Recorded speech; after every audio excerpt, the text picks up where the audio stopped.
우리가 신앙의 길을 걸어가면서 가장 자주 부딪히는 어려움 중 하나는 같은 죄가 반복되는 경험입니다.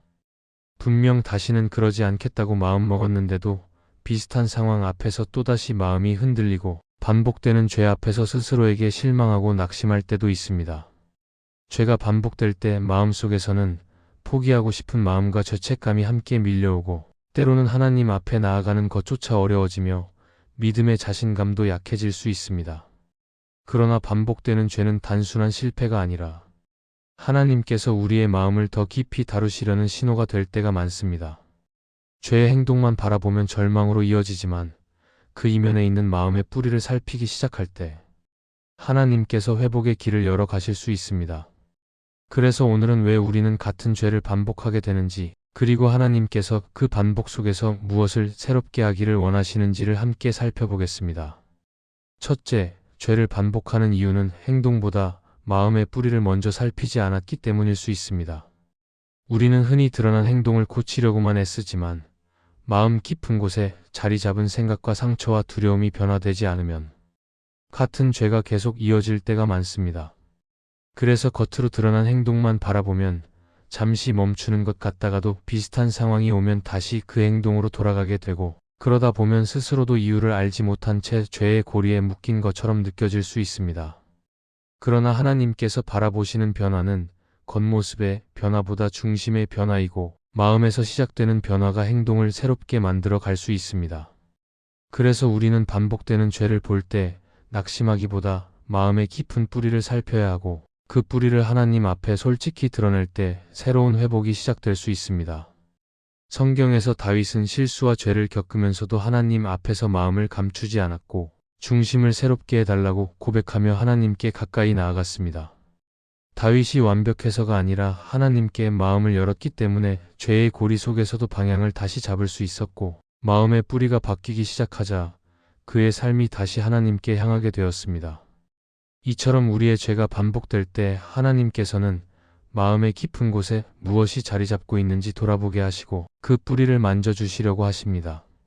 그래서 우리는 행동만 바꾸려고 힘쓰는 것이 아니라 하나님께 마음의 깊은 곳을 보여드리고 그분께서 만지시는 시간을 받아들이며 그 안에서 회복과 변화가 일어나는 것을 경험하게 될 것입니다.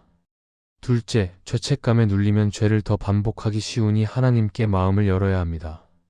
죄가 반복될 때 대부분의 사람들은 먼저 죄책감을 크게 느끼게 되고 그 마음 때문에 더욱 자신을 정죄하게 됩니다. 그런데 이러한 마음이 깊어질수록 하나님께 가까이 나아가야 하는데도 오히려 하나님 앞에 서는 것이 두려워지고 스스로 마음의 문을 닫아버리는 경우가 많습니다. 죄책감은 처음에는 잘못을 돌아보게 하는 역할을 하지만 시간이 지나면서 우리의 시선을 하나님께서 주시는 용서와 회복이 아니라 자신의 실수와 연약함에만 고정시키게 만들 수 있습니다. 그러다 보면 마음이 눌리고 위축되며 결국 같은 상황을 마주할 때 다시 죄의 선택으로 돌아가는 일이 반복될 수 있습니다. 그래서 하나님께서 원하시는 것은 죄책감 속에 머무르는 것이 아니라 죄를 인정하되 그 마음을 하나님께 솔직하게 열어드리는 것입니다. 성경을 보면 다윗은 죄를 범했을 때 숨거나 도망치지 않고 자신의 마음을 하나님께 내어놓았고 그 자리에서 회복의 길을 다시 걸을 수 있는 힘을 얻게 되었습니다. 반대로 죄책감에 눌려 하나님을 피하려고 했던 사람들은 더욱 깊은 어둠으로 빠진 모습도 보게 됩니다. 마음을 닫으면 죄는 더 깊어지고 반복되기 쉽지만 하나님께 마음을 열면 잘못을 고백하는 순간부터 회복의 문이 열리기 시작합니다. 그리고 하나님께서 주시는 용서는 죄책감을 눌러버리는 것이 아니라 그 마음 위에 새로운 시작을 가능하게 하는 은혜를 채워주는 일입니다. 그래서 우리는 죄를 반복했다고 해서 더 움츠러들 필요가 없고 하나님께 마음을 열지 못하는 자신을 더욱 정죄할 필요도 없습니다. 오히려 그때야말로 하나님께 한 걸음 더 가까이 나아가야 하고 그 자리에서 비로소 하나님께서 주시는 위로와 회복의 힘을 경험하게 될 것입니다.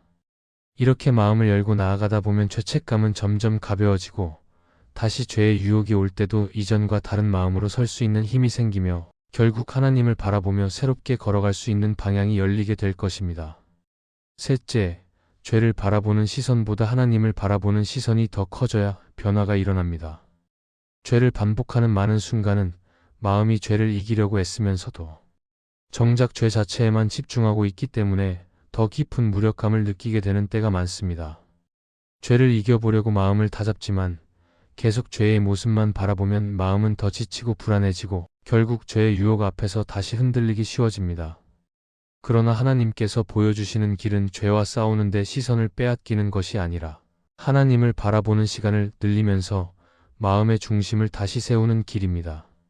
하나님을 바라보는 시간이 길어지면 죄의 무게가 자연스럽게 작아지고 하나님께서 주시는 은혜와 사랑이 마음의 여유를 채우기 때문에 죄의 유혹이 서서히 약해질 수 있습니다. 성경의 베드로 역시 물 위를 걸을 때 파도만 바라보자 두려움에 빠졌고 예수님을 바라보았을 때 다시 힘을 얻었던 것처럼 시선이 어디에 머무느냐에 따라 마음의 흔들림은 크게 달라집니다. 죄를 너무 오래 바라보면 마음이 어두워지고 주저앉기 쉬운데 하나님을 바라보면 마음이 다시 살아나고 죄를 이길 수 있는 힘이 생기기 때문에 우리는 시선을 옮겨야 합니다.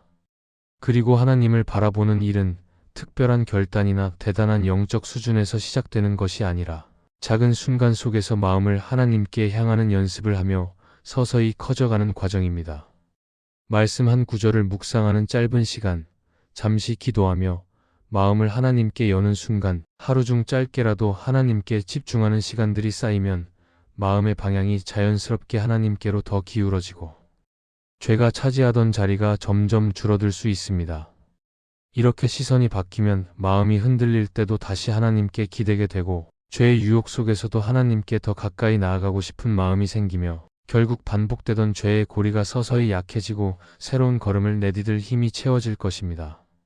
이 말씀이 마음의 은혜가 되셨다면 좋아요와 구독으로 함께 해주시기 바랍니다. 또한 댓글에 아멘이라고 남겨주시면 이 말씀이 더 많은 사람들에게 전해질 것입니다. 여러분의 삶에 하나님의 평안과 축복이 늘 가득하시기를 바랍니다. 감사합니다.